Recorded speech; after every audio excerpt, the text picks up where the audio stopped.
സാലിസ് പ്ലേറ്റിൻ്റെ പുതിയൊരു എപ്പിസോഡിലേക്ക് എല്ലാവർക്കും സ്വാഗതം. എത്ര കഴിച്ചാലും നമുക്ക് കൊതി മാറാത്ത ഒന്നാണ് തേങ്ങ അരച്ച മീൻകറി. എല്ലാവർക്കും മീൻകറി ഉണ്ടാക്കാൻ അറിയാമെന്നുണ്ടെങ്കിലും ഇതറിയാൻ പാടില്ലാത്ത എല്ലാവർക്കും ഉപകാരപ്പെടുമെന്ന് ഓർത്തിട്ടാണ് കേട്ടോ ഞാൻ ഈ റെസിപ്പി ചെയ്യണത്. ഞാനിവിടെ 2 കിലോ മീനാണ് ഇവിടെ വെള്ളത്തിലിട്ടേക്കുന്നത്. സീബ്രി എന്ന് പറഞ്ഞൊരു മീനാണ്. നാട്ടിൽ ഇതിനൊക്കെ എന്താ പറയണതെന്ന് എനിക്ക് അറിഞ്ഞുകൂടാ. ഇവിടെ എന്താ വേറെ പേര് ഇതിനുണ്ടോയെന്നോ അതും എനിക്ക് അറിഞ്ഞുകൂടാ കേട്ടോ. ഇവിടെ കടയിൽ നിന്ന് ഇതുപോലെ വെട്ടിത്തരും, പക്ഷേ അതിൻ്റെ അകത്ത് ചെതമ്പലുണ്ടാവും. ബാക്കി ഒന്നും അവർ അകത്തൊന്നും ക്ലീൻ ചെയ്തിട്ടുണ്ടാവില്ല. അപ്പോൾ അതുകൊണ്ട് നമുക്കിത് നല്ലപോലെ ഒന്ന് ക്ലീൻ ചെയ്തെടുക്കാം. ക്ലീൻ ചെയ്തെടുത്ത മീൻ നമുക്ക് പുളി വെള്ളത്തിലോ അല്ലെന്നുണ്ടെന്നുണ്ടെങ്കിൽ 2-3 സ്പൂൺ ചൊറുക്കി ഒഴിച്ചിട്ട് ആ ചൊറുക്ക വെള്ളത്തിലും കൂടിയിട്ട് നല്ലപോലെ ഇതുപോലെ ഞാനിപ്പോൾ കാണിച്ചേക്കണ പോലെ ഒന്ന് സോക്ക് ചെയ്തിടാം. അപ്പോൾ ഇതിൻ്റെ ഉളുമ്പും ഒക്കെ അങ്ങ് പോയിട്ട് അതിൻ്റെ കറുത്ത കളറൊക്കെ പോയിട്ട് നമുക്ക് നല്ലൊരു കളർ കിട്ടും. അപ്പോൾ അതിൽ കുറച്ച് വെള്ളം കൂടി ഒഴിച്ചതിന് ശേഷം അതിനൊന്ന് കഴുകി വാരി വൃത്തിയാക്കി വയ്ക്കുക. ഒരു 10 മിനിറ്റ് കഴിഞ്ഞപ്പോൾ മീൻ കഴുകി വാരി ഒരു സ്ഥലത്തേക്ക് മാറ്റി വെച്ചിട്ടുണ്ട്. അതവിടെ ഇരിക്കട്ടെ. ഇനി നമുക്ക് ഇതിൻ്റെ അകത്തേക്ക് ചേർക്കാനുള്ള ചേരുവകൾ നോക്കാം. ഒരു തേങ്ങ എടുത്തിട്ടുണ്ട്, തേങ്ങ ചിരണ്ടിയത്. അതുപോലെ തന്നെ 1 ടീസ്പൂൺ മല്ലിപ്പൊടി എടുത്തിട്ടുണ്ട്, 1/4 ടീസ്പൂൺ മഞ്ഞൾപ്പൊടി, 1.5 ടീസ്പൂൺ കാശ്മീരി മുളക് പൊടി എടുത്തിട്ടുണ്ട്. മറ്റേ മുളക് പൊടി വേണമെങ്കിൽ എടുക്കാം. ഒരു തണ്ട് വേപ്പില, അതുപോലെ തന്നെ പച്ചമുളക് ആവശ്യാനുസരണം ചേർക്കാൻ ഞാൻ 1 എടുത്തിട്ടുള്ളൂ. 1 ടീസ്പൂൺ കാന്താരി മുളക് ഉണക്കി പൊടിച്ച പൊടി എടുത്തിട്ടുണ്ട്.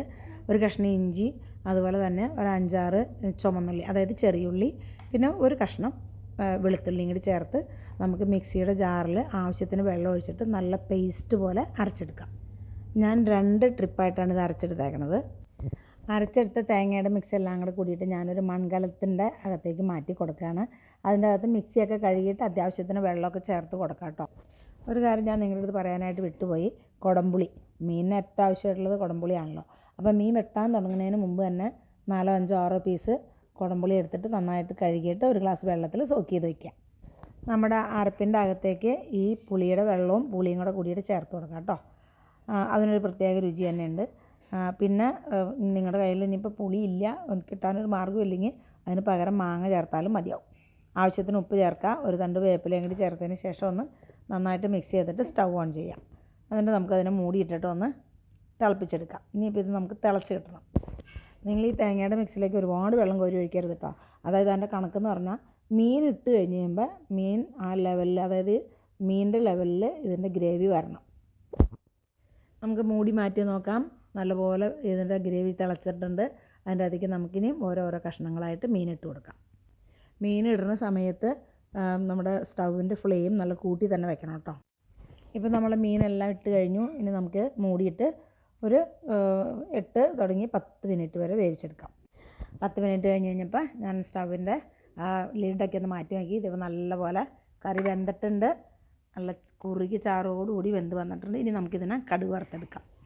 നല്ല വെളിച്ചെണ്ണയിൽ തന്നെ കടുക് വറുക്കാനായിട്ട് ശ്രദ്ധിക്കണം കേട്ടോ. വെളിച്ചെണ്ണയും കടുകും ഉലുവയും അതുപോലെ തന്നെ വറ്റൽമുളകും ഒരു തണ്ട് വേപ്പിലയും കൂടിയൊക്കെ ചേർത്ത് നമ്മൾ സാധാരണ താളിക്കണ പോലെ തന്നെ താളിക്കാം. എന്നിട്ട് അപ്പം തന്നെ അതിനൊന്ന് മൂടി വെച്ചേക്കാം. മൂടി വെച്ചൊരു 5-10 മിനിറ്റ് കഴിഞ്ഞിട്ട് പിന്നെ നമുക്ക് ഇതിനെ സെർവ് ചെയ്യാം.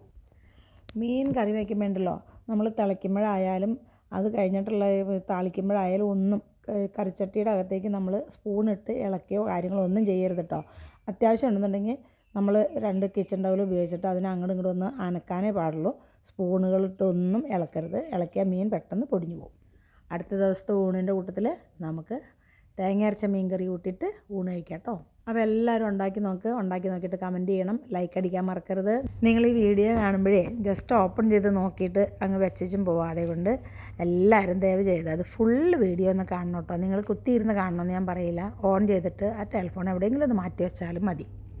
അതുപോലെ തന്നെ നിങ്ങൾ വീഡിയോ കണ്ടു കഴിയുമ്പോഴേ നിങ്ങളുടെ ഗ്രൂപ്പിൻ്റെ അകത്തോ ബാക്കി എവിടെയെങ്കിലുമൊക്കെ ആരെങ്കിലുമൊക്കെ ഉണ്ടെന്നുണ്ടെങ്കിൽ അവർക്കൊക്കെ ഒന്ന് ഷെയർ ചെയ്ത് കൊടുക്കാനും മടിക്കണ്ട. പൊക്കോട്ടെ, അവരും ചെയ്യട്ടെ.